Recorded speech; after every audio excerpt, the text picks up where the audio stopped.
Akulah Yesus yang kau aniaya. Dari roh itu, dari makhluk itu perkara mulai itu di situ. Awalnya itu di situ. Sampai semuanya jadi berubah seketika. Siapa makhluk yang datang mengaku Yesus ini? Ayo, ada yang bisa jawab? Kan juga Yesus berpesan, kalau ada yang melihat Yesus di sana di sini jangan kau percaya, betul ya? Jangan kau percaya, betul. Matius 24 nomor 24. Apabila jadi jika ada orang yang berkata ada Mesias di sana, jangan kau percaya, jangan kau pergi ke sana. Jika ada yang mengaku bertemu dengan Mesias, jangan kau percaya.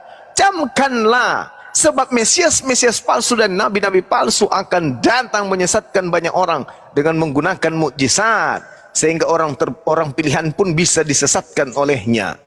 Camkanlah, aku sudah mengatakannya kepadamu. Jadi apabila ada orang yang berkata bertemu dengan Yesus di padang gurun, jangan kau percaya. Bertemu Yesus dalam bilik, jangan kau percaya. Sebab kedatanganku yang kedua nanti ditandai dengan cahaya yang berkilat. Alhamdulillah. Yang bercahaya dari timur sampai ke barat. Nah, jangan kau percaya. Belum lagi Bang Handi, di dalam Kisah Para Rasul 1 nomor 11. Yesus yang kau lihat yang terangkat ke langit dengan jasadnya, akan datang kedua kalinya turun dengan jasadnya juga. Nah, apakah yang mengaku Akulah Yesus yang kau aniaya? itu dengan jasadnya atau hanya suara saja? Suara saja menurut Suara Paulus. saja. Berarti itu bukan Yesus. Ayo. Nah, magan ya kuma pakkoiro. Di masolang utai na taro. Rasa. Magan ya? Kasihan Julian pakailah akalmu, bro. Mantrasa Kita itu, Julian, kita itu ingin Anda itu selamat. Ya selamat, bahwa Tuhan itu cuma satu. Yesus itu kalau Anda anggap anaknya Maria ya utusan Tuhan, mengajari Bani Israel untuk menyembah Tuhan. Sederhana loh hidup ini, Julian. Jangan kau mengikuti ajaran-ajaran orang yang merusak akalmu, bro. Setuju Julian? Terima kasih. Kalau tidak setuju, kita sambut dulu yang baru naik. Ajan 137 atau Noen, silakan. Ajan. Assalamualaikum. Waalaikumsalam. Muslim, Bang? Alhamdulillah Muslim, Bang. Ya. Ada yang tidak ingin ditanyakan, silakan. Enggak, cuma pengen dengar aja Bang Zuma. Ya kalau gitu untuk dibawa aja nanti dulu ya. Ya ada room, tempat buat teman kita Kristen gitu ya, Pak Ajan ya. Ya Bang. Ya Bang. Makasih Bang. Bang Noen, selamat malam. Halo, Noen. Waduh, Noen. Waduh. Julian dibuka minya bro. Apa yang kamu nanya aja deh. Aduh. Kalau kamu bertanya aja daripada kau ditanya. Susah jawabnya kau ah. Kalau umat Islam ditanya mengenai konsep ketuhanan, anak kelas 2 SD pulang sekolah ditanya tentang ketuhanan, lancar jawabannya dibanding profesor Kristen keluar dari mengajar di kampus ditanya tentang konsep ketuhanan. Lebih enak didengarkan kelas 2 SD Muslim jawabannya tuntas dibanding profesor yang Kristen menjawab konsep ketuhanan. Iya, karena mereka ngomong cuma Tuhannya Allah, udah selesai. Iya, kalau kamu Tuhanmu 3 jadi sulit. Udah ngapain sama-sama anak 2 SD yang Islam? Aneh. Ya justru itu lebih pintar anak SD Islam daripada profesor Kristen tentang ketuhanan ya. Tuhanmu siapa? Allah, udah selesai. Iya memang begitu, jangan dipersulit atuh Neng. Nggak boleh dipersulit.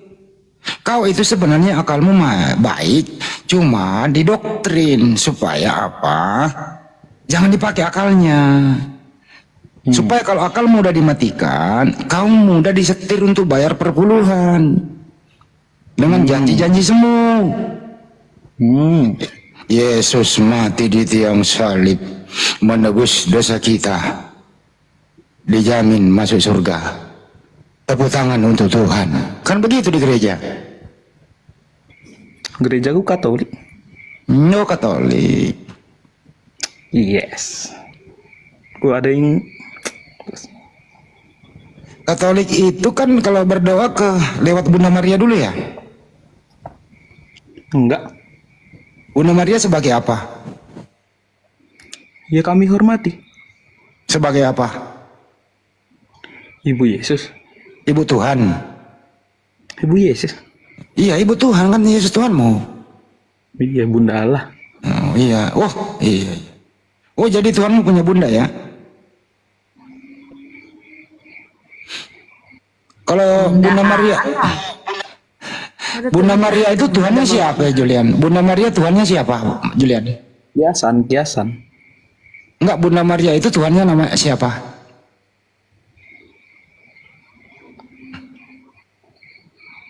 Allah. Bukan Yesus. Allah. Oh jadi Tuhanmu Allah, bukan Yesus. Allah tiga pribadi dalam keesaan. Siapa itu? Tiga pribadi itu. Dalam nama Bapa dan Putra dan Roh Kudus. Amin. Ya. Tuhannya Bunda Maria yang mana? Allah. Beda dong Tuhanmu dengan Tuhannya Maria. Allah. Enggak, gini loh Julian. Tuhan kamu sama Tuhan Maria sama enggak? Sama. Ya, Tuhan kamu siapa? Allah. Tuhannya Maria? Allah. Berarti Yesus bukan Tuhan. Ya, Yesus pribadi Allah. Ya kan Yesus laki-laki punya fisik bro. Allah enggak. Dia kan firman yang turun menjadi manusia. Enggak, sekarang udah di surga ini. Iya, dia duduk di sebelah kanan Allah. Oke, di surga itu Yesus itu masih anaknya Maria atau bukan lagi? Kalau itu belum saya pahami sih, cuma yang pasti itu pribadi Allah itu aja. Coba Julian, waktu Yesus dibumikan tuh ya, dia kan menurut iman kamu kan bangkit tuh. Bangkit, terus muridnya pada kaget, dikira hantu. Terus Yesus ngomong nih, "Woi, jangan kaget. Lihatlah tanganku, lihatlah kakiku. Hantu tidak punya daging dan kulit." Habis itu minta ikan goreng. Masih ingat nggak tuh, bro? Hah? Masih. Nggak pernah baca? Ada. Ada, pintar. Habis itu kan terangkat ke surga, betul? Belum Iya, masuk. 40 hari lah di bumi dulu. Yo, Mungkin 40 hari di bumi aktivitas, pulang ke rumah orang tuanya dulu dong. Masa dia nggak pulang?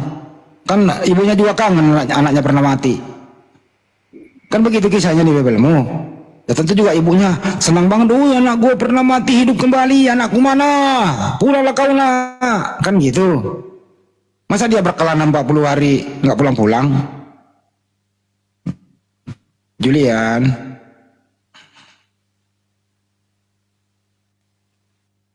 Julian mah mic-nya dimatiin lagi Julian. Enggak Gimana? mati. Kira-kira pulang nggak tuh 40 hari? Pulang ke rumah atau berkelana? Sabar. Kan 40 hari sesudah. Gimana? Kan 40 hari di bumi.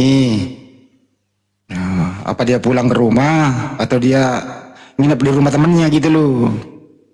Nggak mungkin dong dia nggak di lapangan terus kehujanan. 40 hari loh sebelum terangkat. Ya nggak dijelasin semua gitulah bang di Alkitab. Tapi dia terangkat sama fisiknya toh. Iya. Nah, berarti di surga itu Yesus masih punya fisik, anaknya Maria itu. Betul? Duduk di sebelah kanan Allah Bapa. Jadi Tuhanmu itu 3, 2 berbentuk roh saja, 1 berbentuk manusia, laki-laki nama Yesus. Betul? Pribadi Allah. Nah Yesus kan laki-laki, menyendiri dia, nggak bercampur sama yang lain. Gimana kamu ini bro? Nih Yesus duduk di sebelah kanan, dia laki-laki sama fisiknya masih ganteng, kulitnya putih lah kayak bule, ganteng gitu kan. Nah Bapak di sebelahnya tidak punya fisik, hanya roh saja nggak kelihatan. Nah Roh Kudus juga ada tidak kelihatan. Nah yang mana yang kau tuhankan? Allah. Berarti Yesus nggak Tuhan, karena dia manusia di surga. Dia kan pribadi Allah. Lo kok bagaimana pribadi? Roh punya pribadi ke manusia gimana sih bro? Pribadi Allah. Gimana bisa punya pribadi? Orang dia laki-laki, manusia dia. Dia menjelaskan sendiri. Nah, Maria menuangkan nggak anaknya tuh Maria itu menyembah nggak si Yesus di surga? Iyalah, Allah. Yesus saya nggak nanya Bapak Putra Roh Kudus, saya nanya ini Putra. Yes, Bunda Maria sama Putra Yesus ini itu ada hubungan apa di surga? Bunda Maria dengan Yesus. Masih hubungan anak ibu atau enggak lagi gitu loh? Hubungan anak ibu. Atau Masih udah ya? putus hubungan? Putus hubungan, tapi yang pasti Bunda Maria dihormati lah. Apa? Bunda Maria dihormati. Bunda Maria dalam hati Dihormati. oh dihormati, iya harus dihormati dong, orang dia wanita suci kok harus kita hormati itu. Kita nggak boleh hinakan Bunda Maria, kita harus hormati dia kan gitu. Yang saya tanya, antara Bunda Maria sama Yesus di surga ini statusnya itu masih anak ibu, antara anak dan ibu, atau sudah terputus hubungan antara anak dan ibu? Putus hubungan. Sebagai status ya. Kurang tahu juga sih bang. Takut salah ngomong ya. Gini loh ya, Bunda Maria ini kan kenapa jadi merah sih? Kan cek kan Bunda Maria ini kan pernah melahirkan Yesus dan merawat Yesus, betul ya? Nah, ya, jadi Bunda Maria itu punya anak namanya Yesus. Iya.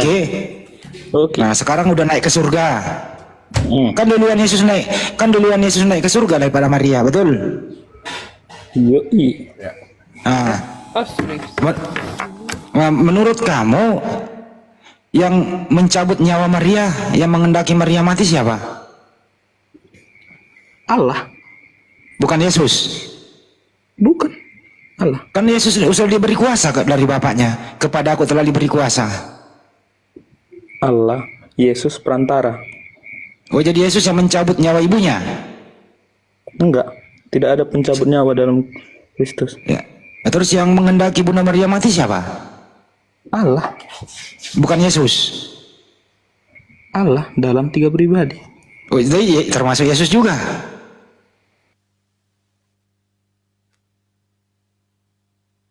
Gimana itu, Pak?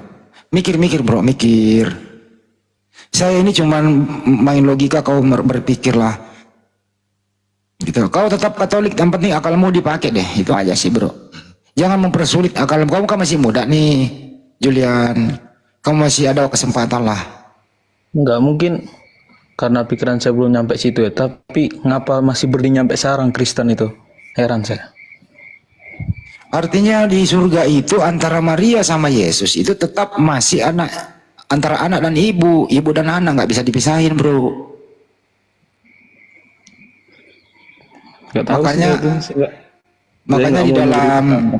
Makanya di dalam Katolik itu ada namanya apa itu, doa ke Maria ya, apa sih namanya istilahnya Katolik itu bro, doa Rosario ya? Iya, Rosario. Rosario artinya apa itu? Ke Bunda Maria ya? Apa bukan? Ya Pak Denny Katolik ya Pak Denny, gimana tuh Pak Denny? Enggak, aku enggak ada denom aku. Selamat sore dulu semuanya ya. Oh non denom. Non denom aku. Menurut Pak Denny itu Yesus sama Maria di surga itu masih status anak ibu atau udah putus hubungan? Itu hubungan. Kalau menurutku status anak ibu cuma ada di bumi. Status di surga itu Tuhan dan umatnya aja. Oh berarti anak Bunda Maria hilang. Hilang, posisi status di surga hilang. Oh, hilang di mana itu anak Maria itu? Ya, karena di surga itu nggak ada cerita bapak ibu anak itu nggak ada lagi. Yang ada cuman saudara atau Tuhan dengan umatnya. Oh, jadi anak ibu itu statusnya dicabut. Cabut itu cuma di bumi aja. Yang ada status bapak sama anak, ibu sama anak itu cuma di bumi. Oh, jadi Maria sama Yesus di surga itu mantan anak, mantan ibu gitu ya? Ya, boleh dibilang begitu, boleh. Oke, mantan anak dia. Jadi tetap Yesus asli di bumi dan di surga, Maria asli di bumi dan di surga. Di bumi anak ibu, di surga udah dicabut statusnya sebagai anak ibu. Jadi boleh dikatakan mantan anak ibu, kan gitu ya? Boleh. Oke, sip. Pak Denny jujur, cepat gitu loh. Kalau jujur kayak gini kan nggak di. Kalau aku kan nggak suka muter-muter, kau kan langsung jawab biasanya. Iya bagusan jujur, kita kalau udah jujur gitu nggak ditanya lagi, selesai kan gitu. Biarlah netizen yang menilai. Kan gitu nanya diskusi. Gitu Julian tuh, dengar Pak Denny tuh. Pak Denny ini tetangga sama Marco van Basten di Belanda. Iya Pak Denny, tetangga ya? Kenapa? Tetangga dengan Marco van Basten. Ya, tetangga sebelah. Nah ya udah, satu RT kan? Iya, satu RT lah. Satu RT. Ya udah kita sambit dulu, sambit lagi. Ada nih ibu-ibu ini namanya apa nih? Ham. Ya, assalamualaikum semuanya. Waalaikumsalam warahmatullahi wabarakatuh. Saya Islam, Bang. Iya Bun, ada yang mau disampaikan? Mau bertanya nih. Tadi kan anak saya nih udah umur 9 tahunan. Jadi dia nanya, katanya kok bisa Dajjal dikasih mukjizat sama Allah katanya, sedangkan katanya Dajjal kan menyesatkan katanya. Kok bisa dikasih, katanya kok bisa dia dikasih mukjizat yang hebat katanya. Jadi saya mau jawab apa, saya bingung gitu loh. Ya Dajjal mah nggak dikasih mujizat kali Bu. Yang dapat mujizat itu para nabi dan Iya, rasul. dia kan katanya entah dia dengar mungkin di HP mungkin ya. Nggak ada mujizat Bu. Selain kepada nabi dan rasul, nggak ada yang lain diberi mujizat. Karena mujizat itu adalah yang dilakukan oleh manusia di luar daripada kemampuan manusia pada umumnya, di atas rata-rata. Nah itu artinya ditinggikan ilmunya para nabi itu disebut mujizat, berasal dari sang pencipta. Kalau Dajjal maka agak Bu. Dajjal kan bersumber dari iblis yang menyesatkan manusia. Bukan mujizat namanya itu Bu. Kira-kira gitu ya Bu ya. Oke, ya. Oh, jadi nanti dijawab gitu aja ya Pak ya. Iya. Kasih tahu anaknya.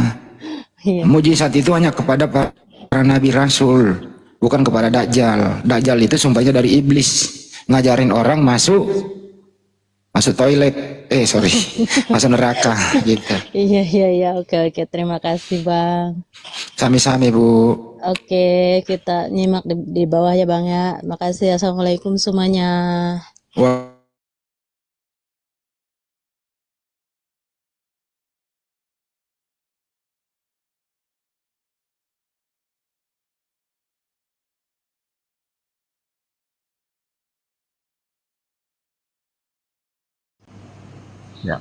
Ya kalau madu enak atuh. Ya, mungkin saya bicara sedikit ini masalah ketuhanan. Mangga Kang. Ya, ini kenapa ada kerancuan? Sebenarnya begini, kalau kita bicara tentang ketuhanan itu ada 3 pandangan yang boleh dikatakan pandangan ini menjadi pemahaman dari hampir semua agama. Yang pertama itu teisme, yang kedua deisme, dan yang ketiga panteisme. Nah, ini yang bikin rancu sebenarnya ajaran Kristen ketika ketiga ini digabung menjadi satu. Seperti ajaran Tripitaka begitu. Kenapa begitu? Nah, kita cari tahu dulu apa itu teisme. Teisme itu adalah keyakinan terhadap Tuhan yang menciptakan langit dan bumi, juga sekalian mengaturnya. Beda dengan deisme. Deisme itu adalah ketika kita mempercayai Tuhan, tapi hanya Tuhan yang mencipta, tidak mengatur alam. Nah, lain lagi dengan panteisme. Panteisme ini ketika kita percaya Tuhan adalah alam semesta itu sendiri. Nah, tadi kita sudah bahas tentang 1 Korintus 8 ayat 6 dan 7 tadi. Terus Ibrani 1 ayat 2 dengan Yohanes 1 ayat 1 sampai 3. Ini kan sebenarnya pemahaman panteisme yang dimasukkan dalam teori tersebut. Jadi sehingga ini ada kerancuan. Makanya ketika ditanya bingung. Allah kamu, Tuhan kamu ada berapa? Bapa, Anak, Roh Kudus. Semuanya Tuhan. Nah, begitu ditanya lagi, katanya cuma satu, tapi 3 pribadi. Kenapa? Karena paham teisme, deisme dengan panteisme digabung menjadi satu. Padahal sebenarnya kan tidak bisa. Kan begitu. Beda kalau kita dengan Islam. Nah, Islam kan hanya menggunakan paham teisme saja. Kan begitu. Nah, jadi ketika kita menggabungkan ini menjadi satu, satu ikat begitu, ini ada kerancuan. Kenapa? Karena memang pemahamannya ini berbeda. Yang berbeda disatukan menjadi satu. Nah, makanya kalau kita baca Yohanes 1 ayat 3, ini kan sebenarnya paham ini yang terpakai dalam Yohanes 1 ayat 3 itu. Begitu juga dengan Ibrani 1 ayat 2 dengan 1 Yohanes 8 ayat 6 dan 7. Kan seperti itu. Jadi yang perlu kita kaji bersama, kenapa sampai paham ini terpakai tiga-tiga dalam kekristenan. Kan awal mulanya kan memang dari Tritunggal itu, dari jalan Tertullianus itu. Jadi kalau kita kaji berarti ini memang bukan apalagi bukan perintah Yesus atau bukan perintah murid-murid Yesus, tapi ini perintah manusia. Nah, sekarang Yesus sudah berkata bahwa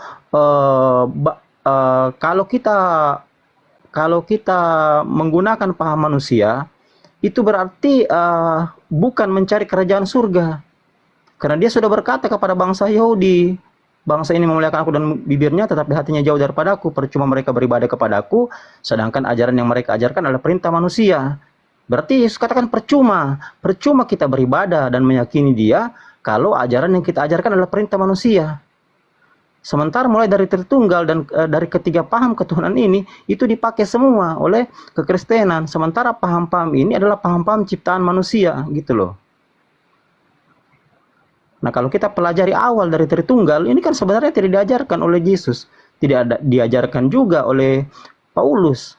Tapi justru diajarkan oleh seorang jauh gitu. Yang jauh. Boleh saya potong? Iya, silakan. Kamu tadi barusan bilang ajaran Tritunggal itu bukan diajarkan oleh Tuhan Yesus. Itu diajarkan. Kata-kata justru itu Tuhan Yesus pernah berkata, baptislah di dalam nama Bapa dan Putra dan Roh Kudus. Itu Tritunggal itu artinya. Ya, saya mengajarkan. Saya mengerti itu. Jadi begini, ketika di Matius 28 ayat 19 dan 20 dikatakan seperti itu oleh Yesus, pergilah jadikanlah semua bangsa muridku dan baptislah mereka dalam nama Bapa, Putra dan Roh Kudus. Ini kita harus bisa pahami. Di sini Yesus hanya menyuruh membaptis, bukan mengajari paham Tritunggal. Nah, iya, kalau dia bicara Tritunggal itu. Dia bicara Bapa, Putra dan Roh Kudus. Dia ngomong Bapa, Putra dan Roh Kudus itu Tritunggal itu. Kok gimana sih? Sekarang begini, Bapak baca pengakuan iman rasuli kan? Iya, Ya, baca. pokoknya kita jangan off topic. Topiknya ini aja. Aku sedang menjelaskan bahwa Yesus bilang baptislah mereka di dalam nama Bapa dan Putra dan Roh Kudus. Pada saat dia bilang Bapa dan Putra dan Roh Kudus itu Tritunggal. Udah silakan dilanjut. Begini, jadi kalau dikatakan Bapa, Putra dan Roh Kudus, dibaptis dalam nama Bapa, Putra dan Roh Kudus, apakah itu satu hakikat? Seperti yang Bapak tadi, Pak Julian tadi katakan. Hakikat itu dijelaskan oleh Yohanes 1 Yohanes 5:7 itu dijelaskan oleh Yohanes satu hakikat. Silakan dilanjut. Jadi sekarang begini, ketika pengakuan iman rasuli yang disahkan Bapak-Bapak Gereja dari salah satu konsili itu tidak menempatkan Tritunggal, karena Roh Kudus ditempatkan jauh di bawah Bapa kali langit dan pada Yesus Kristus. Saya tidak mengimani iman rasuli. Nah, ini iman rasuli adalah konsep yang diambil Bapak-Bapak Gereja mengadopsi. Tapi saya tidak mengimani itu. Saya tidak mengimani iman rasuli. Saya nggak punya iman rasuli. Saya bicara umum ini, Pak, bukan hanya bicara Denom Bapak. Ya, saya bicara umum, secara umum kekristenan secara umum. Terutama Katolik yang anut oleh Julian. Jadi di sini dikatakan Tuhan Bapa, Tuhan Anak dan Tuhan Roh Kudus. Sementara di Matius 28, 19 dan 20 itu tidak berbicara ketuhanan di situ. Yesus memilah di situ Bapa, Putra dan Roh Kudus. Yesus tidak berkata bahwa Putra sama dengan Bapa, Roh Kudus sama dengan Bapa. Kan tidak seperti itu. Dan terbukti di pengakuan iman rasul itu tidak disamakan. Bahkan Roh Kudus ditempatkan jauh di bawah. Kan begitu, Pak. Nah, kenapa ini campur jadi satu ketika tadi saya katakan teisme dan deisme dan panteisme itu digabung menjadi satu. Padahal ini hal yang tidak bisa digabung. Kan begitu, Pak. Ya, silakan, Pak, silakan. Silakan mau ditanggapi mungkin. Saya sudah menjelaskan tadi, udah cukup kok. Silakan dilanjut aja. Saya sudah menjelaskan.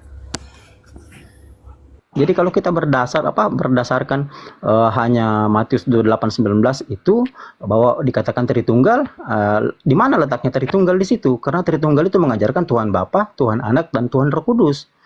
Sementara pengakuan iman rasuli saja tidak mengajarkan seperti itu. Kan begitu. Iman rasuli itu tidak alkitabiah, nggak ada ayatnya. Silakan dibicara yang alkitabiah aja sama saya. Ya, sementara pengakuan iman rasul itu adalah salah satu pengakuan yang yang bersifat baku atau aturan liturgi yang tidak saya akui. Kamu sedang berbicara dengan saya tidak akui itu karena itu tidak ada tertulis di Alkitab. Saya berbicara secara umum ini, Pak. Bukan bicara denom, secara umum kekristenan. Ya, dari awal kekristenan itu. Kan seperti itu. Jadi kalau Bapak berkata bahwa Matius 28:19 itu dasarnya adalah Tritunggal, itu apakah ada ayat pendukung yang lain? Kan begitu. Gini Bang Goto, sedikit masuk boleh enggak? Ya, masuk, silakan. Iya, Matius 28 ayat 18-19 itu kan berbicara tentang pembaptisan. Aduh, tolong di-mute dikit. Kalau berbicara pembaptisan itu bisa diartikan ke teologi, bagaimana dengan Yohanes yang membaptis dengan air? Apakah air itu bisa diartikan Tuhan? Ya, di dalam Yohanes, di dalam Matius 3 itu di ayat 11, aku membaptis kamu dengan air sebagai tanda pertobatan, tetapi ia yang datang kemudian daripadaku lebih berkuasa daripadaku, dan aku tidak layak melepaskan kasutnya. Ia akan membaptis kamu dengan Roh Kudus dan dengan api. Apakah api Tuhan? Ini berbicara tentang pembaptisan. Jangan dicampur-campur. Kalau berbicara tentang pembaptisan, ya pembaptisan. Kalau berbicara tentang teologi, ya teologi. Ya, dia membaptis dengan Yesus memerintahkan baptislah mereka atas nama Bapa, Putra dan Roh Kudus. Berarti mereka membaptis dengan Bapa, Putra dan Roh Kudus. Yohanes membaptis dengan air. Dia yang akan datang membaptis kamu dengan Roh Kudus dan api. Berarti ini tidak bisa dicampur aduk. Teologi, pembaptisan. Silakan Bang Gotos, lanjut. Waalaikumsalam warahmatullahi wabarakatuh. Bang, ini lagi diskusi Bang, mohon jangan nyapa dulu ya Bang. Bang, ini lagi diskusi Bang, mohon ya. Teman-teman yang mesti jangan minta naik dulu kalau lagi diskusi. Mohon maaf banget. Mohon maaf banget. Lanjut. Jadi itulah saya katakan tadi, betul apa yang dikatakan Pak Desugi bahwa tidak bisa dicampur karena Matius 28 ayat 19 itu kan berbicara baptisan. Sementara baptisan itu sedikit perbedaan. Sakramen baptisan bahkan Pantekosta dengan Protestan itu berbeda. Ada yang diselam, ada yang dipercik. Kan begitu. Jadi kita tidak bisa samakan ini antara baptisan dengan teologia atau secara umum dikatakan dengan doktrin atau dogma. Kan begitu. Dan ini kalau kita lihat konsili Nikea 1 kan ini terpisah ini Pak siapa ini Pak Denny.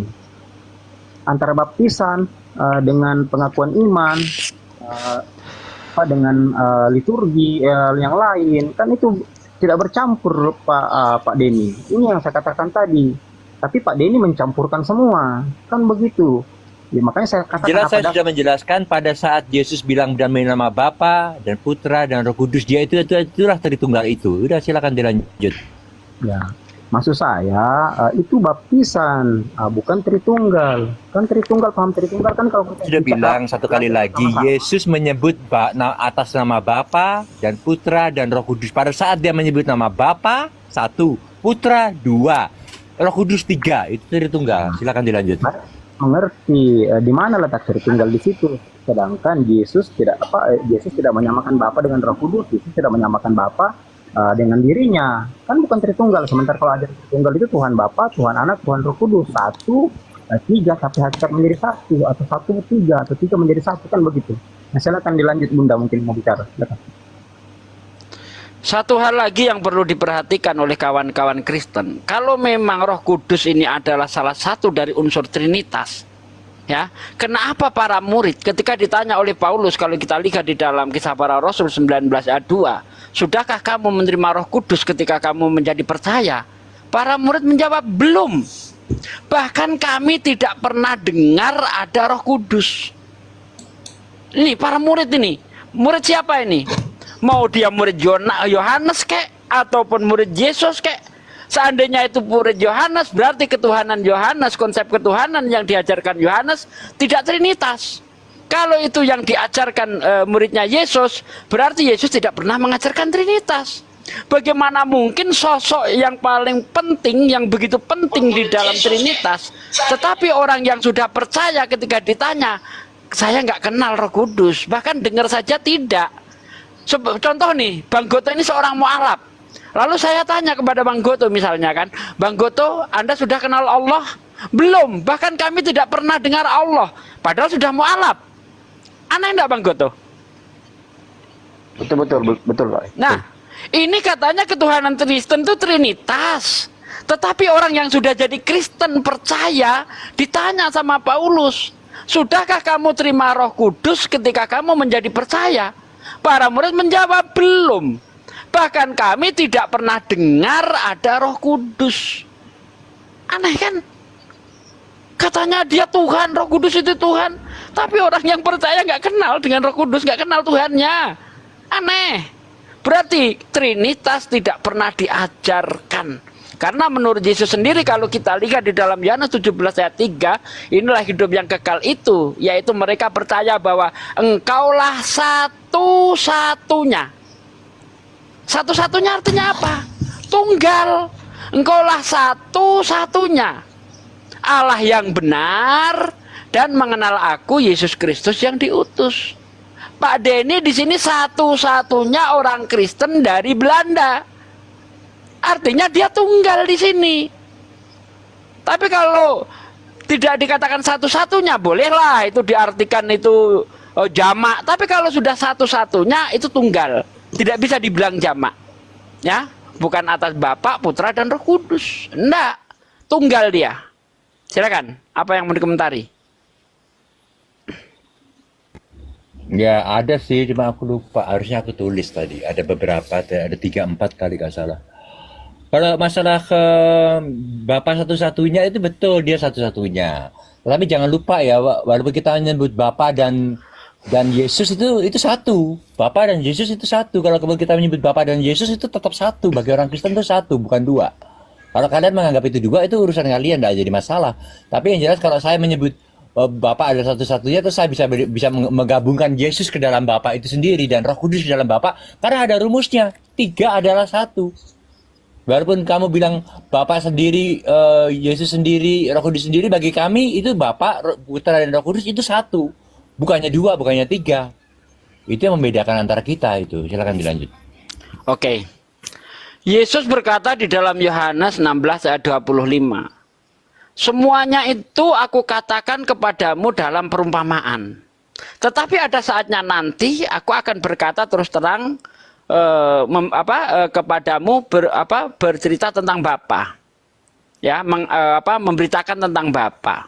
Nah, ketika Yesus berbicara kepada muridnya, ini penuh dengan bahasa perumpamaan. Tidak bisa dipahami secara harafiah. Contohnya ketika Yesus berkata, aku dan Bapa adalah satu. Ini bukan masalah satu ketuhanan. Tapi ini adalah satu visi dan misi.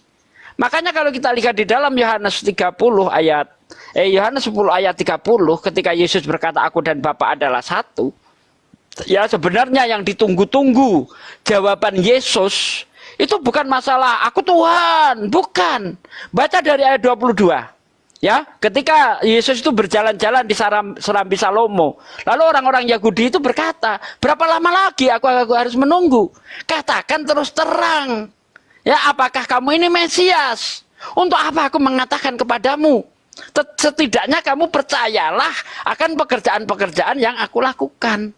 Karena pekerjaan-pekerjaan itulah yang bersaksi tentang aku, kata Yesus. Nah, ternyata pekerjaan-pekerjaan yang dia lakukan itu, kalau kita lihat di dalam Yohanes 5 ayat 36, aku mempunyai kesaksian yang lebih penting daripada kesaksian Yohanes, yaitu pekerjaan-pekerjaan Bapa yang diberikan kepadaku supaya aku mengerjakannya. Pekerjaan itulah yang bersaksi tentang aku, bahwa Bapa yang mengutus aku. Artinya ketika Yesus itu ditanya, apa kamu ini Mesias? Loh, kalau kamu nggak percaya aku Mesias, lihatlah pekerjaanku itu. Dari mana? Dari Bapa. Itu Yesus sedang ditekan untuk mengaku Mesias. Karena memang yang ditunggu oleh orang Yahudi itu Mesias, bukan Tuhan yang datang sebagai manusia. Yahudi tidak pernah mengharapkan ada Tuhan datang menunjul sebagai manusia, enggak. Tapi yang ditunggu-tunggu adalah seorang Mesias. Mereka sangat merindukan Mesias karena mereka ingin kebebasan dari penjajahan bangsa Roma. Nah, ketika Yesus berkata aku dan Bapa adalah satu, orang Yahudi ini salah paham. Lalu Yesus bertanya kepada orang Yahudi, banyak pekerjaan baik yang berasal dari Bapakku, pekerjaan manakah yang membuatmu mau melempari aku? Ketika Yesus berkata aku dan Bapa satu, ini seolah-olah Yesus itu menyamakan dirinya dengan Tuhan. Tapi Yesus berkata, pekerjaan baik mana yang aku tunjukkan kepadamu sehingga kamu ingin melempari aku? Kata orang Yahudi, bukan karena perbuatan baik yang aku tunjukkan kepadamu sehingga aku ingin melempari kamu, tetapi karena kamu manusia biasa saja menyamakan dirimu dengan Allah. Apakah Yesus berkata, oh ya aku Allah? Oh tidak. Justru Yesus mengingatkan kepada orang Yahudi itu. Kalau kita baca di ayat 34-nya, bukankah ada tertulis di dalam kitab Taurat kamu? Aku berfirman kamu adalah Allah. Ini bukan menunjukkan Yesus itu Allah di zamannya Musa, tidak. Yesus ingin mengingatkan bahwa di dalam kitab Tauratmu itu ada orang-orang yang disebut Allah. Contohnya siapa? Musa. Di Keluaran 7 ayat 1, lihat aku berfirman kamu adalah Allah dan Harun adalah nabimu. Nah, Musa juga disebut Allah. Maksud Yesus itu menerangkan, Musa itu di dalam kitabmu itu disebut Allah loh. Kenapa kamu tidak protes ketika aku berkata aku dan Bapa adalah satu? Maksudnya adalah bukan Yesus itu menyamakan dirinya dengan Allah. Kalau kita lihat di ayat 35-nya dikatakan jikalau kepada siapa firman itu disampaikan disebut Allah. Musa disebut Allah karena dia menyampaikan firman kepada Fir'aun. Yesus disebut Allah karena dia sebagai sang penyampai firman. Kalau kita lihat di dalam Yohanes 17 ayat 8, segala firman-Mu yang Kau sampaikan padaku telah Aku sampaikan kepada mereka dan mereka menerimanya sehingga mereka tahu betul bahwa Engkau yang telah mengutus Aku. Jadi Allah di sini maksudnya sebagai sang penyampai firman, ya. Jadi aku dan Bapa adalah satu, bukan mengatakan menyamakan dirinya dengan Allah, bukan. Boleh aku jawab? Silakan. Silakan. Berarti Anda tidak mengerti Alkitab ya? Oh Saya iya, jelaskan ya. Bapak. Di situ di ayat 10:30-nya itu menyatakan bahwa aku dan Bapa adalah satu. Di 10:33 tak bacakan. Jawab orang-orang Yahudi itu, bukan karena suatu pekerjaan baik maka kamu mau melempari aku, melainkan karena engkau menghujat Allah dan karena engkau sekalipun hanya seorang manusia menyamakan dirimu dengan Allah, menyamakan dirimu dengan Allah. Silakan dilanjut. Itu tuduhan. Itu tuduhannya orang Yahudi. Yesus menyamakan dirinya dengan Allah. Kan sudah saya bilang tadi. Itu tuduhan orang Yahudi menyamakan Yesus dengan Allah. Apakah Yesus mengiyakan? Ya, apakah Yesus mengiyakan tuduhan iya aku Allah? Tidak. Justru Yesus mengingatkan kepada orang Yahudi, Pak. Baca ayat 34. Bukankah ada tertulis di dalam kitab Taurat kamu, aku berfirman kamu adalah Allah. Bukankah yang sudah tertulis tidak dapat dibatalkan? Nah, mengingatkan ini loh, di kitabmu, kitab Taurat itu ada orang yang dijadikan Allah oleh Allah. Siapa? Musa. Keluaran 7 ayat 1. Kenapa kamu nggak protes, katanya kan? Seolah-olah seperti itulah. Kenapa kamu nggak melempari Musa batu ketika Musa dijadikan Allah? Bukankah yang tertulis di dalam kitab suci tidak dapat dibatalkan? Nah, Yesus menjelaskan apa maksudnya ketika orang itu disebut Allah. Maksudnya jikalau kepada siapa firman itu disampaikan disebut Allah. Jadi orang yang menyampaikan firman Tuhan itu disebut Allah, Pak. Musa disebut Allah, hakim-hakim disebut Allah. Makanya Paulus berkata di dalam 1 Korintus 8 ayat 6, ayat 5 ayat 6, meskipun kita tahu banyak Allah di surga maupun di bumi, tapi bagi kita hanya ada satu Allah saja. Karena memang banyak sekali orang-orang yang disebut Allah.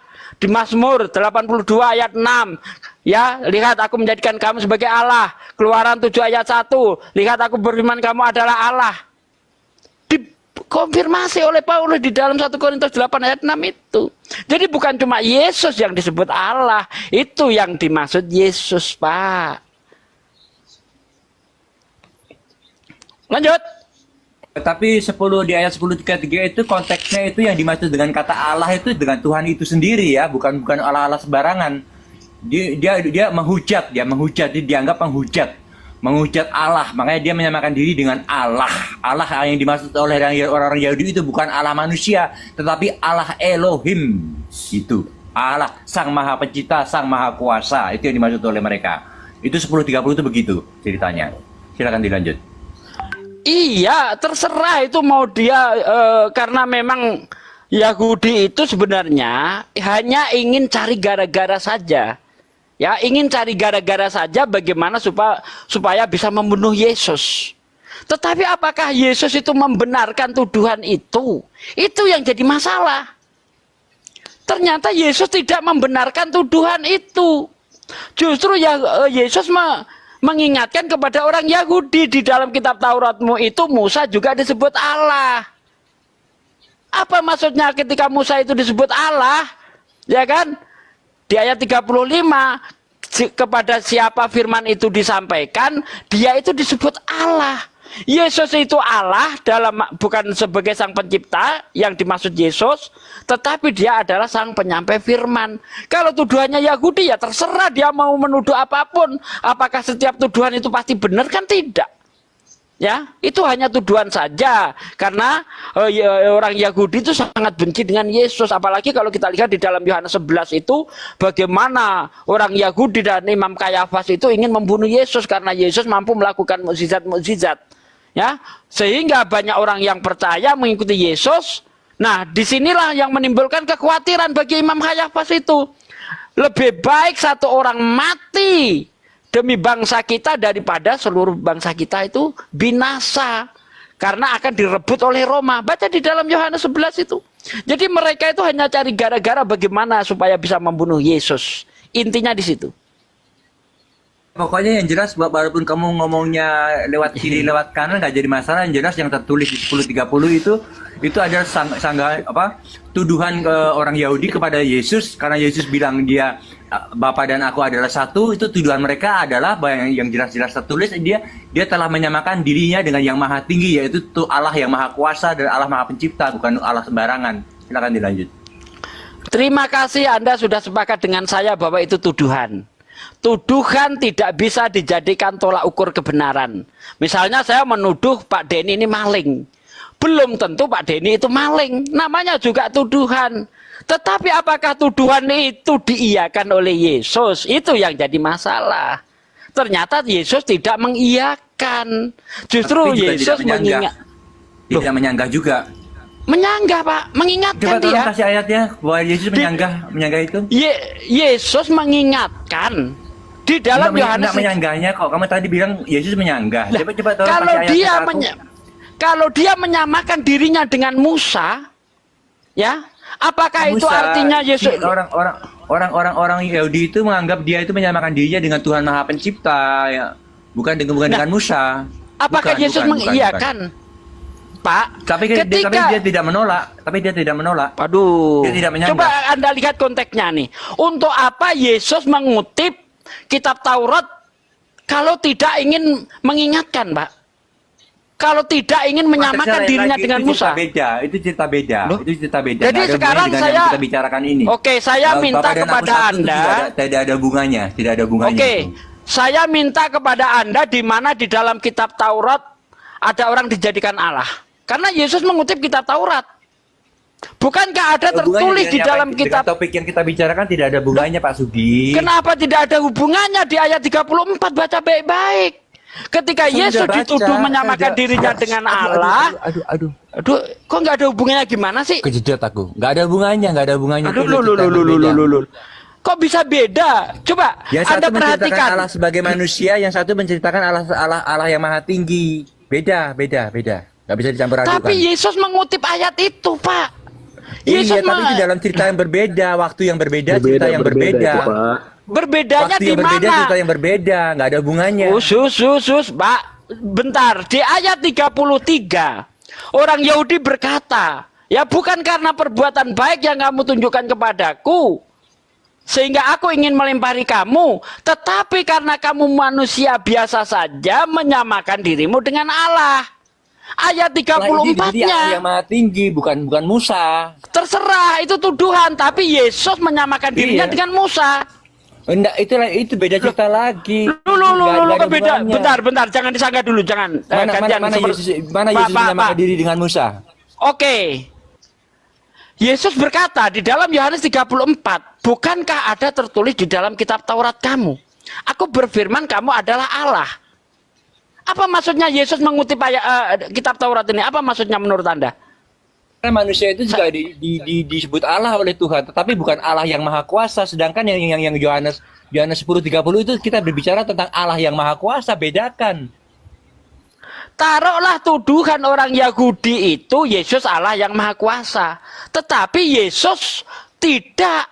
Kenapa? Di ayat 35 ya Yesus mengatakan, jikalau kepada siapa firman itu disampaikan disebut Allah. Artinya Yesus ini menyamakan dirinya dengan Musa. Kalau tidak, ngapain Yesus mengutip-ngutip yang tertulis di dalam kitab Taurat untuk orang Yahudi? Apa maksudnya? Coba jawab pertanyaan saya. Apa maksudnya Yesus mengutip ketika dia dituduh menyamakan dirinya dengan Allah Sang Pencipta? Ngapain Yesus mengutip kitab Taurat yang tertulis manusia dijadikan Allah? Apa maksudnya? Dia sedang menjelaskan bahwa manusia itu juga bisa disebut Allah. Bukan Allah yang maha kuasa. Sedangkan orang Yahudi itu menganggap Yesus itu menyamakan dirinya dengan Allah yang maha kuasa. Bedakan antara Allah manusia dan Allah yang maha kuasa. Beda. Nah, Yesus, tuduhan orang Yahudi menyamakan Yesus itu dengan Allah yang maha kuasa. Oke. Oh, kita okein. Tetapi Yesus mengingatkan kepada orang Yahudi di dalam kitab Tauratmu itu ada juga orang disebut Allah. Kenapa kamu tidak protes? Ketika Musa disebut Allah, kenapa kamu protes? Makanya dibaca. Kenapa aku bentar. Makanya kita lihat di ayat 36-nya ya. Nih ayat 36 nih, Yohanes 10 ayat 36. Nih, setelah mengingatkan kepada orang Yahudi, apa yang dikatakan Yesus? Ya, di ayat 36 itu, masihkah kamu berkata kepada dia yang dikuduskan oleh Bapa dan yang telah diutusnya ke dalam dunia, engkau menghujat Allah? Tengok, ini. Setelah Yesus menerangkan bahwa orang-orang yang dijadikan utusan Tuhan juga bisa disebut sebagai Tuhan, masihkah kau di ayat 36-nya ini, kalau kita ganti bahasa kita, masihkah kau mengatakan aku ini menghujat Allah? Setelah diterangkan seperti itu. Ini nih, ayat 36 nih.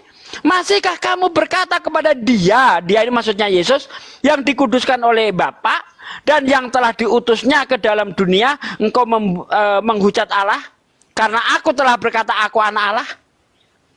Ini kan apa ya?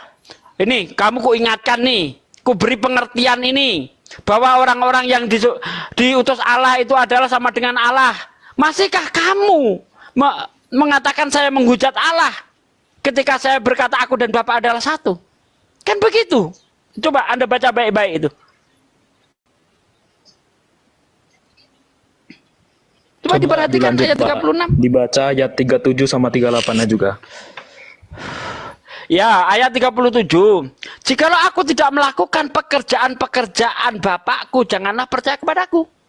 Tetapi jikalau aku melakukan dan kamu tidak mau percaya kepadaku, percayalah akan pekerjaan-pekerjaan itu, supaya kamu boleh mengetahui dan mengetahui bahwa Bapa di dalam aku dan aku di dalam Bapa. Apa masalahnya? Karena berarti kalau kita Yesus lihat di dengan dalam, Bapa bentar adalah Bang. satu. Bentar Bang, di dalam Yohanes 5 ayat 36 yang saya sebut tadi di awal, dikatakan Yesus berkata begini, ya, aku mempunyai kesaksian yang lebih penting daripada kesaksian Yohanes, yaitu pekerjaan-pekerjaan Bapa yang diberikan kepadaku supaya aku mengerjakannya. Pekerjaan-pekerjaan itulah yang bersaksi tentang aku bahwa Bapa yang mengutus aku. Artinya ketika Yesus berkata di dalam Yohanes 37 ini sampai ayat 38-39, Yesus sedang membuktikan bahwa dirinya adalah utusan Tuhan karena Yesus di sini melakukan pekerjaan-pekerjaan Bapa. Makanya Anda lihat di dalam Yohanes 10 ayat 30 ini berbicara tentang pekerjaan, dijelaskan di ayat 38-39. Tetapi jikalau aku melakukan dan kamu tidak mau percaya kepadaku, percayalah akan pekerjaan-pekerjaan itu supaya kamu boleh mengetahui dan mengerti bahwa Bapa di dalam aku dan aku di dalam Bapa. Nah, berarti pekerjaan yang di sini dimaksud bukan satu keilahian, satu pekerjaan. Bos, silakan.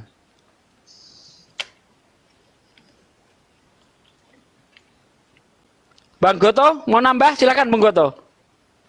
Saya hanya mau bertanya aja ini ke Pak Denny sama Bang Denny sama Bang Julian. Saya mau nanya kepada Abang, apa Abang tahu enggak histori sejarahnya kenapa Yesus sama orang Farisi dan Saduki itu selalu bertentangan sampai Yesus disalib? Yang dikatakan Bible kronik itu. Nah, silakan Pak Den.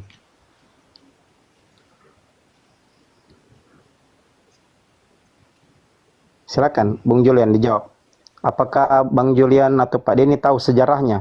Kenapa sampai Yesus bertentangan terus sama orang Farisi dan orang Saduki sampai beliau dikatakan tersalib? Yang dinarasikan oleh Bible kanonik. Silakan. Nggak salah karena dia mengatakan bahwa dia adalah anak Allah. Maksud saya histori sejarahnya itu. Histori sejarah. Ya, histori sejarahnya. Kenapa sampai Yesus dengan orang Farisi itu bertengkar terus atau berseberangan terus sampai Yesus disalib itu? Apa tahu sejarahnya? Pak Denny sama Pak Julian.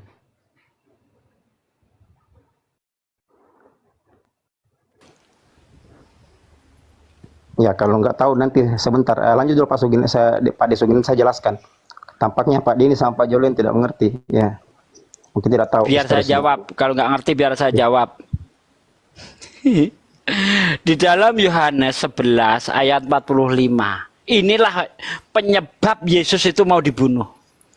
Banyak di antara orang-orang Yahudi yang datang melawat Maria dan yang menyaksikan sendiri apa yang telah dibuat Yesus percaya kepadanya.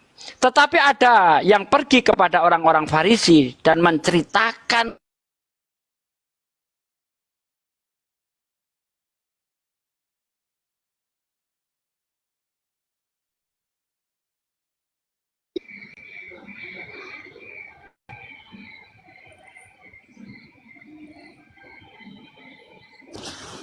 Kenapa diem ini? Pak Dev, kenapa tiba-tiba diam? Nge-lag kah sinyalku? Jaringan ya? Aduh. Pak De, jaringan ya?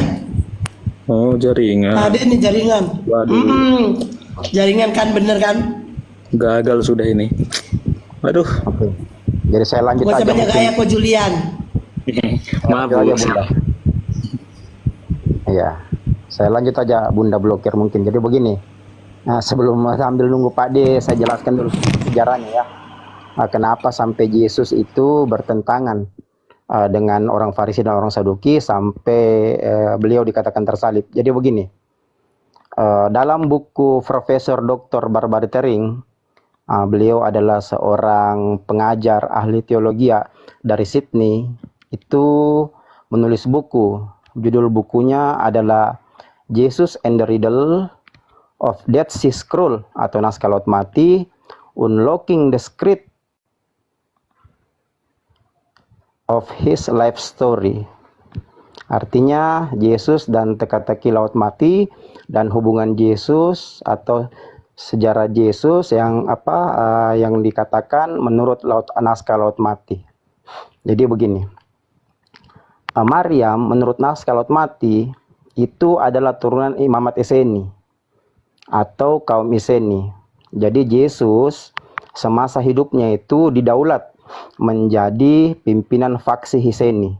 Kenapa bertentangan terus sama orang Farisi dan orang Saduki? Jadi mereka itu bertentangan karena mereka berbeda faksi. Jadi pada saat itu ada 4 kelompok agama, ada 4 faksi agama. Yang pertama itu Farisi, yang kedua Saduki, yang ketiga Al-Hers, dan yang keempat ini adalah Esseni. Esseni sampai mereka menyembunyikan naskah-naskah Laut Mati ke 11 gua Kamran tersebut, itu berseberangan dengan Farisi. Bahkan mereka katakan orang-orang Farisi itu adalah orang-orang kegelapan atau jemaah iblis. Jadi mereka memang bertentangan. Makanya kalau abang baca di Matius 10 ayat 34, terus di di Lukas 14 ayat 26, dan di Lukas berapa lagi saya lupa itu, selalu Yesus berkata bahwa dia datang itu membawa pertentangan. Dia datang bukan membawa damai, melainkan pedang.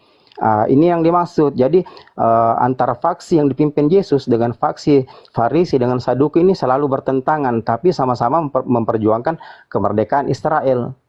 Itu makanya kenapa ketika Yesus katakan bahwa ketika pipi kamu yang kanan ditempeleng, berilah juga pipi kiri kamu. Kenapa seperti itu? Karena maksud Yesus itu walaupun mereka bertentangan, tapi mereka tidak boleh terpecah karena sama-sama berjuang demi kemerdekaan bangsa Israel. Ini harus kita pahami. Jadi pada saat itu terjadi pergolakan politik karena bangsa Israel itu selalu memberontak, dan terbukti pada tahun 66 sampai 73 itu Israel memberontak ke Romawi. Bahkan sudah 2 kali memberontak. Jadi yang di sini kita perlu pahami, di sana itu waktu semasa Yesus hidup itu bukan hanya tentang pemberitaan Injil, bukan, tapi itu pergolakan politik pada saat itu.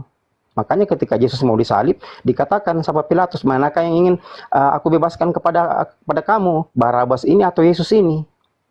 Kan begitu. Jadi di sana itu terjadi pergolakan politik. Itu yang perlu kita pahami. Jadi di sana itu pada saat Yesus hidup, itu tidak hanya bicara soal Injil, tapi berbicara politik. Bahkan kalau Abang Julian baca atau Bang Denny baca sejarahnya, di mana Yesus ketika usia 13 tahun sampai muncul usia 29 tahun, pasti Anda akan mengiyakan karya Barbara Tering ini, seorang profesor dari Sydney ini. Beliau adalah profesor Kristen atau pengajar teologi ya, di mana karya-karyanya sampai buku Yesus the Man itu semuanya diambil dari naskah-naskah Laut Mati. Jadi itu yang perlu kita pahami bersama. Jadi kenapa selalu Yesus berkata ada pertentangan? Iya, karena memang pada saat itu terjadi pertentangan antara faksi-faksi itu. Nah, begitu. Tadi Pak Desugi bilang orang Saduki cari gara-gara. Memang cari gara-gara.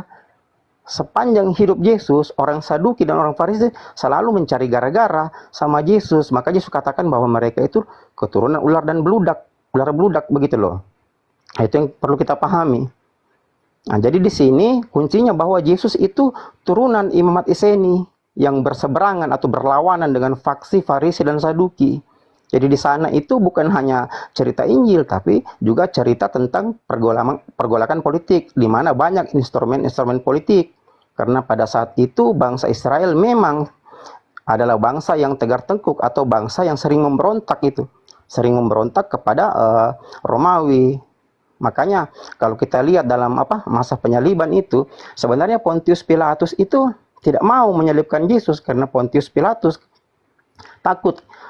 Pasukannya itu sedikit. Buktinya surat beliau kepada Kaisar Tiberius. Saya tidak mau menyalibkan orang ini karena saya tidak mendapatkan kesalahan. Lagi pula pasukan saya sedikit. Saya takut tiba-tiba Israel memberontak kalau saya tidak menyalibkan dia. Makanya disalibkanlah Yesus. Itu menurut cerita Alkitab. Itu yang perlu dipahami. Jadi Pak Julian silakan baca ya. Ada itu, masih ada di Google mungkin isi surat Pontius Pilatus terhadap Kaisar Tiberius tersebut. Itu yang perlu kita pahami. Jadi di sana itu terjadi pergolakan politik. Bukan hanya bicara Injil saja. Ketika Yesus bertentangan dengan orang-orang Farisi. Nah gitu loh kira-kira sedikit sejarahnya dari saya. Jadi nanti Pak Denny sama Pak Julian baca ya buku Barbara Tering, Profesor Barbara Tering, beliau Profesor Kristen, pengajar teologi di Sydney. Dua judul bukunya yang terkenal itu yang tadi dari Del tadi dengan Jesus the Man, di mana buku Jesus the Man ini berdasarkan naskah Laut Mati. Ini ternyata Yesus pernah menikah dengan dua wanita. Yang pertama Maria Magdalena, yang kedua itu Lydia dari Filipi. Nah itu sedikit kira-kira dari saya. Silakan dilanjut Pak Julian, Pak Denny.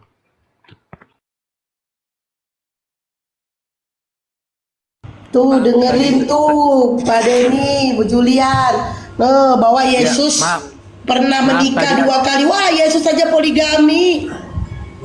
Oh maaf, aku tadi nggak dengar soalnya apa namanya? Aku tadi kerja, jadi silakan dilanjut aja. Jadi aku nggak bisa komentar. Julian tuh dengerin tuh, Tuhan kau 2 kali tuh nikah poligami. Tuhan kok bisa poligami sih Pemahaman mana itu? Pemahaman mana? Pemahaman nenek Lukiper. Abang Julian pernah baca naskah Laut Mati, Bang Julian? Belum lah. Naskah apa itu? Aduh, berarti memang Abang Julian. Bible-nya aja dia nggak baca, apalagi kayak gitu. Aduh. Mau belajar nih saya di sini, Bu. Bagus tak kalau kamu mau belajar. Gini, saya kalau belajar gini, jadi saya bicara masalah. Enggak, sini Bang, bentar Bang. Mau pamit saya Bang, salah. Oh iya. Mau nonton Euro. Ya udah, terima kasih atas janjinya Bapak Ibu. Nonton, udah terguncang gue ya. Mau nonton Euro. Euro. Main Inggris ini. Oh ya udahlah, pergilah kok. Nonton bola. Terima kasih ya, salam, Tuhan memberkati. Tuhannya Yesus memberkati. Oke, pasien selanjutnya silakan naik. Madani. Mungkin Bunda Rama mau ngasih ini.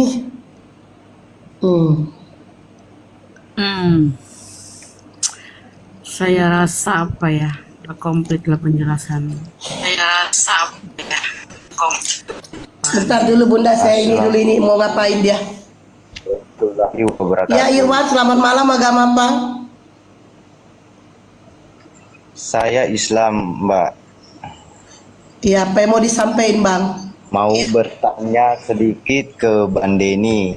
Bang Denny ini, saya mau bertanya sedikit ke Bang Denny. Silakan. Ya, tadi Bang, saya dengar Bang Denny bilang hubungan anak dan ibu di surga nanti itu putus atau tidak ada. Kok bisa ya Bang? Tolong dijelaskan sedikit Bang, karena ini mengganjal di hati saya Bang Denny. Begitu Bang. Karena di surga nanti kita itu adalah saudara-saudara, jadi nggak ada lagi hubungan ibu dan bapak. Macam saya nanti kalau saya dengan orang sama mami saya masuk ke dalam surga, mami saya nanti di surga statusnya bukan ibu lagi tetapi saudara.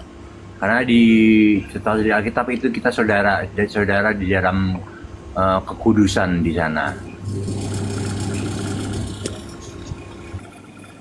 Berarti kalau begitu Bang, untuk apa kita berbakti sama orang tua di dunia ini? Kalau begitu Bang, karena itu di dunia. Itu di dunia.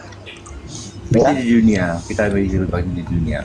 Soalnya ayat-ayat yang Berarti kalau kita ayat yang ya misalnya saya tidak berbakti kepada ibu saya, kan di surga saya itu di surga kita disiksa lah, anak durhaka lah, begitulah kira-kira Bang. Saya ini butuh belajar juga Bang, minta maaf. tadi sudah saya jelaskan, jadi itu penjelasan saya. Jadi itu sudah saya jelaskan. Silakan dilanjut. Saya bukan pada debat, saya cuma pencerah aja. Saya sudah cerahkan, sudah cukup di situ. Silakan dilanjut. Cari topik lainnya. Tidak Bang, karena ini mengganjal di hati saya Bang. Kenapa kita tidak di hati? Tadi sudah saya jawab. Tadi sudah saya jawab. Kalau udah dijawab, kalau mengganjal ya keluarin aja ganjalnya. Udah dijawab ya. Jangan dipaksa Bang Deninya, begitu orangnya dia. Oh begitu Bang. Ya, Bang Deni ini dari Belanda, dia bukan pendebat. Terima kasih. Oke, terima kasih. Saya cuma dengar saja lah, atau maksudnya mau perjelas saja sih, tapi kalau Bang Deni sudah ini ya. Terima kasih Bang Deni, hormat. Sama. Ya, Pak Iwan ini signalnya merah, nggak terlalu jelas. Kok signal? Anda di pedalaman apa di mana kok signalnya? Ya, saya di pedalaman ini Bang. Saya di pedalaman Papua ini Bang. Wih, Masya Allah. Sehat selalu ya Bang di sana ya. Saya senang ikuti. Iya Bang. Terima kasih Bang. Oke, konten store. Selamat malam, agama apa? Ya, selamat malam. Belum. Kontestor, dibuka mute-nya. Oke, sekali lagi ya. Kontentor, selamat malam, agama apa? Ya sudah, dibawa kalau begitu. Api Tan Kapling, selamat malam. Api Tan Kapling, selamat malam. Apa itu tangkap belingnya? Tak tahu, dia nggak jawab dulu.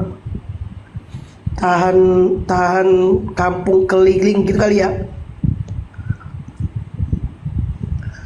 Oke, pasien selanjutnya silakan naik. Yang agama Kristen yang mau diskusi silakan naik. Iya, Ayo Ten. saya lanjut, saya tanya Bang Handi. Bang Handi tadi saya naik di Komal, ini kayaknya akun palsunya Bang Handi ya? Ada yang palsu? Iya, waduh itu akun palsu saya, akun palsunya Manyuma itu. Saya kok lah, ini narasinya, saya langsung turun aja. Ya langsung turun aja kalau gitu Bang. Itu mereka itu memang suka nipu supaya rame. Kalau dia pakai fotonya orang tuanya, fotonya Tuhannya, nggak ada naik. Iya, kalau saya kan kita ada yang undang saya naik ke situ.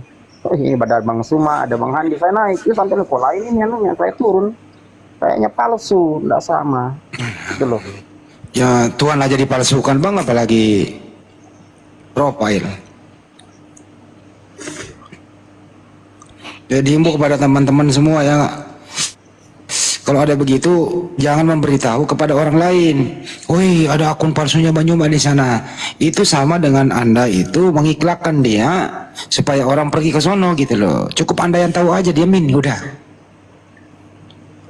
Atau kalau enggak, abang ketik di bawah situ di chatnya, mohon semua muslim tinggalkan rumpang hujat ini sekarang juga. Nah gitu, jangan diiklanin, kira-kira begitu ya. Lanjut lagi Bang Andi, izin iklan ya.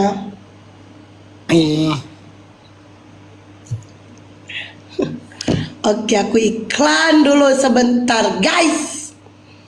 Karena aku sekarang udah jualan skincare ya guys. Jadi aku sekarang punya pekerjaan itu aku jualan skincare desain. Ini bagus banget ya weh. Takutnya nanti aku nggak bisa on cam lagi. Udah kalau udah pakai daster nggak bisa on cam. Jadi sebelum aku pakai daster nih, Ini adalah produk kecantikan, namanya Skincare Design. Skincare Design ini buat kalian yang punya flek, jerawat batu, jerawat mati, jerawat apalah terserah lah ya kan, bisa mengobatinya. Nah, jadi itu kalian yang jerawatan, untuk kalian yang flek bandel, flek yang udah menahun-nahun, flek yang sudah tebal, insya Allah Design bisa dapat menghilangkan. Nah, bagi kalian nih ya, muka kusam, kalian yang pengen glowing, seglowing Manohara. Sebenarnya aku yang kepengen sih glowing kayak Manohara gitu, tapi kayaknya nggak mungkin, soalnya dia keturunan bule ya kan, sementara aku keturunan Arab tapi Arab maklum. Nah, Design ini Masya Allah, ini sangat bermanfaat untuk kalian yang punya muka kusam, kalian yang flek, kalian yang jerawatan. Nih, Design ini harganya 130, dapat 4. Apa aja itu bro? Ada cuci muka, toner, serum, dan krim. Nah, ini dipakai di siang.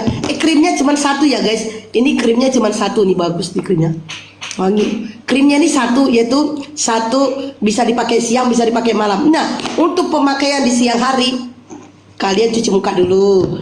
Habis itu kalian pakai toner dulu. Ini tidak boleh dipakai ini siang hari. Ini khusus malam. Ini khusus serum khusus malam. Habis itu kalian pakai ini. Nah, sekejelah malamnya